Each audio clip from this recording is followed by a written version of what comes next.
Hey guys, it's Ted with a little thing I was to talk about today, and this is we see this a lot coming up, where a lot of people are being told by lots of people, including me, just raise your prices. Well, there's a few reasons why this sometimes doesn't work out, so we're going to talk about that today, because we've all heard about somebody who said, "Well, I raised my prices, and then this bad thing happened." So let's talk about what it takes to actually raise your prices and be smart about it. The first thing that you have to do about pricing, and you have to realize that pricing is part of your marketing strategy. And the reason why we say that is marketing is kind of defined as everything you do that shows people your value and why they should work with you. So pricing is definitely a part of your marketing strategy if you think about it, because it's all the things you do to attract the people you want and repel the people you don't. So for example, if you want to attract a lot of price shoppers, then what you'll do is run a very low price and advertise and everything and say how low our prices are. You'll attract a lot of price shoppers. If you are attracting a premium customer, then what you will find is that premium pricing works better to do that. So the first step to get your pricing in line is to know your numbers. I work with customers all the time with my clients, and 99% of the time, they don't know their numbers the way they should know their numbers. They don't know things like what their actual margin is. They have an idea what it is, but they don't really know. Sometimes they don't know what their cost to acquire a customer is. They have no idea how much it's going to cost to get a new customer to do business with them, what their average number is, and then you don't know whether your marketing is good, and then they don't know what a customer is worth to them. So all of those kinds of numbers, you have to kind of know those kinds of things before you start running around doing a lot of things with marketing. So how does it relate to the pricing issue? Well, it does, because if you're charging X dollars for a new unit or X dollars an hour for service, and you're on flat rate, it's based on a certain number, whatever it is you're doing to change your pricing, you've got to know where you're starting from and why that's valid for you. There's two reasons why. Let's just say, for the sake of argument, that someone's at $100 an hour because it's a nice round number, and they hear all over the place, you should just raise your prices by a lot. So they decide, I'll just make $200 an hour, and they just pick a number out of thin air. The problem with why it won't work potentially is that they don't really believe that that number is valid. They're just doing something based on like a pie in the sky dream. Now, 200 might be too high, too low. We don't know, but we need to work out the accounting numbers. But the reason why it'll fail is because it has to be believable to you, to the customers, and to you. And it starts with you believing what your number is worth, believing that the value that you provide is worth much higher than whatever it is you're charging. So a lot of the time, we see people who are talking about things like, if I'm charging $5,000-$6,000 for an air conditioner, and all of a sudden they want to charge 8 and 10, they're like, well, I can't charge that around here. Well, you can, based on whether you think it's worth it. And if it's not worth it, of course you can't. But find ways to make it worth it, and it changes the game. So this is the kinds of things we work through all the time with my clients, is that we're working through, if your number needs to be X because this is the way the arithmetic worked out, let's just say, in the sake of argument, with one of these replacements. You used to charge $6,000 for a system, and now you're going to charge $9,000.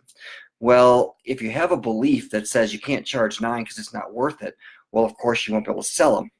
But if you have a belief that it's worth 15, you can charge 9,000 all day long. So one of the key things is to find ways to, instead of making it worth 6, make it worth 15.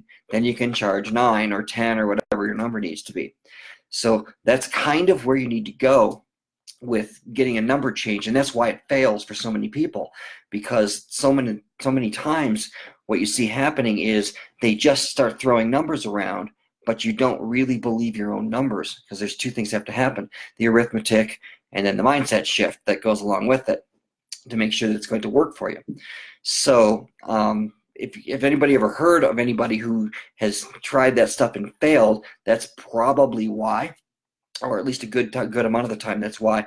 So there's a lot more that goes into just changing the number on the front end just because some guy said so. And by the way, that includes me. I tell people all the time to change it, But the fact is, what I really do with people I'm working with is I make them come to that conclusion. We train them on how to work out their numbers so that they actually believe what's true. And it does not matter what every other business in your town is doing, by the way, because a lot of the time those people are mathematical morons. Okay, so and when I hear stuff like, well, I want to be competitive, well, that tells me that you want to run with the pack. Show me a business anywhere in any industry, any place, who got really well known and really successful by being like everybody else. Yeah, me too. The Me Too movement. We're talking about a different kind of Me Too movement, but the one that kills us in this industry is, yeah, we do what they do. Yeah, we do the same thing. And then the only difference then is trying to get your prices. We do the same thing, but for cheaper. That makes a difference. But if you're realizing that the price difference that you have to sell is higher than what the current value is in the marketplace, what current everybody's charging, it just, you have to make sure that it's going to be worth it. So I was going to do this, but I forgot to go get it out of my drawer. But I have 3 watches in my drawer. I have a Casio that's like $30 that I got at Target. It's waterproof and it tells time and everything like that. And I don't wear it anymore because the watch band broke on it. It was just a cheap plastic resin band and stuff like that. I have this one here that I wear all the time, which is a Citizen Eco Drive, and it's waterproof and everything, tells the time really well too. And then I also have a fairly expensive, 4 figures plus Movado watch that somebody gave me once, and that I rarely wear because it's just very, very, dress watch. It's got some diamond in it and stuff like that. And they charge thousands of dollars for that. So what's the difference between the $30 watch, the $350 watch, and the, $1,500 watch? Well, if you're the watch company, if you want to make, X dollars in sales, then if you're selling $30 watches and you're selling $300 watches, you got to sell 10 times as many of the other ones, which causes a huge marketing problem. They have to find 10 times as many customers every week or every month or every year in order to make the same dollar amount on the revenue end. So how do they make this watch worth $300 versus making a $35 watch worth $35? Well, they make a lot better features on it. It's got a much better guarantee. It's a lot better watch. The batteries don't wear out on it because it goes forever. They make a lot of things better about it. It's just well known that a Citizen watch is better than a Casio piece of junk. So in your own business, what you need to do to make a difference is you go in and you say, okay, what can I do to raise the value of what I'm selling? Now, there's a lot of things you can do that don't actually cost money. Being on time doesn't cost you a dime. Showing up and being with a clean truck doesn't cost you a dime. Showing up and giving people the full information they need to make decisions and helping them serving customers the best of your ability doesn't cost you a dime. It doesn't cost more money to do those things, but you can charge an awful lot for it because the standard is so darn low of what people are used to. People are used to repair guys coming in and taking advantage of them and doing all kinds of things they don't like. And so with that being said, if you're not doing those things, it becomes a whole lot simpler for you to charge a premium price. So the big key, again, circling back around to this, is to get your value up higher than your price. And you need to know what your price is by knowing what your numbers are. So it goes in a vicious circle. Start with your numbers, figure out what your pricing is going to be, and then figure out how to do marketing. I'm going to do another Facebook Live soon. I was just thinking about this the other day, but I'll keep it to one topic here. But I was talking with a couple of clients the other day. We do our video chats and stuff. And we started talking about the fact that in my career, I bought a few companies that were competitors. And when I bought those companies, most of the time what happened is they came to me and kind of hat in hand saying, hey, look, I'm in trouble. I need to close my business. I need to go out of business. And would you buy this? And I was able to, write a check. I literally wrote a check for like $5,000 and bought the whole business because it wasn't worth much. And of course, now what we don't know is that without really meaning to, without really doing anything underhanded, I didn't force the issue, but frankly, we put them out of business. The reason why we did that is because we know there's a guy down the street who's not charging enough. He's losing money every damn day.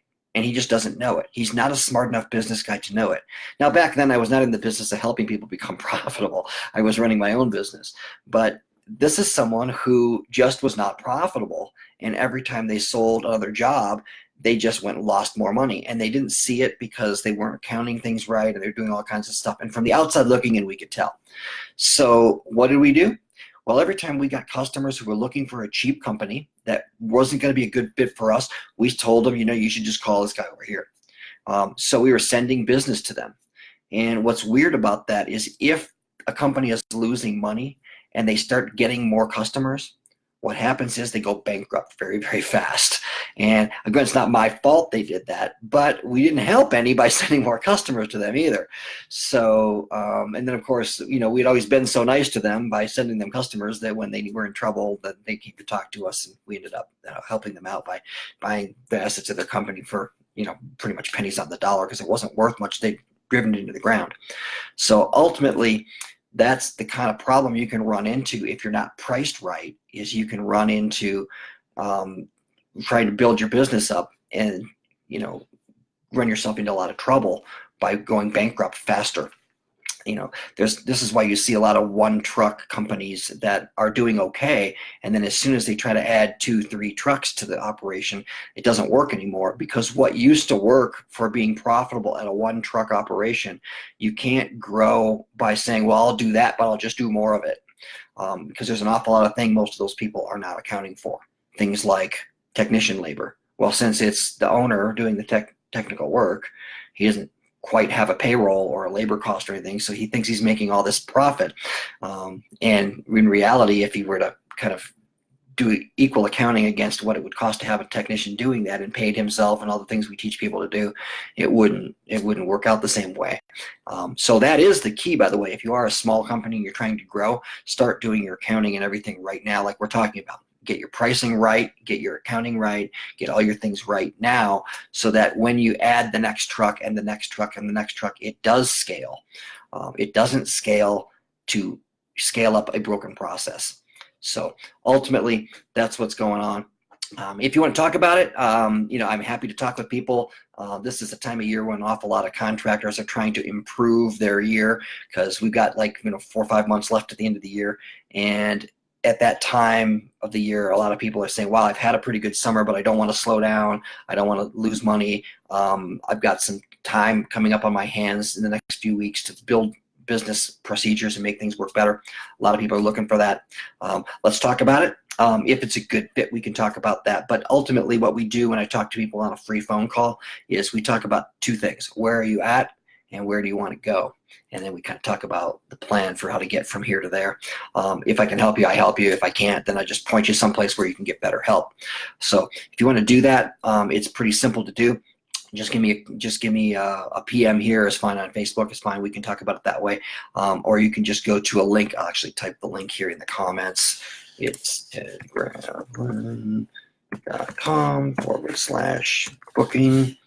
And it's a little slash in the name of that. So if I type that in there, then that'll come in there, and it'll give you a way to click the link there and book in and book a call, and we can talk about how to get your pricing changed, how to get your marketing up in place and things like that, because everyone comes with marketing questions. I wanted to get more customers, and we get that, but we got to get these other things in place first, because you will go bankrupt if you build your business without having proper procedures and stuff in place. I've seen it way too many times to give a recommendation that that's a good way to go.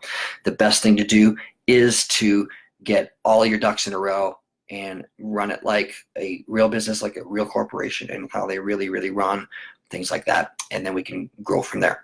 So anyway, that's it for today, and we'll talk soon.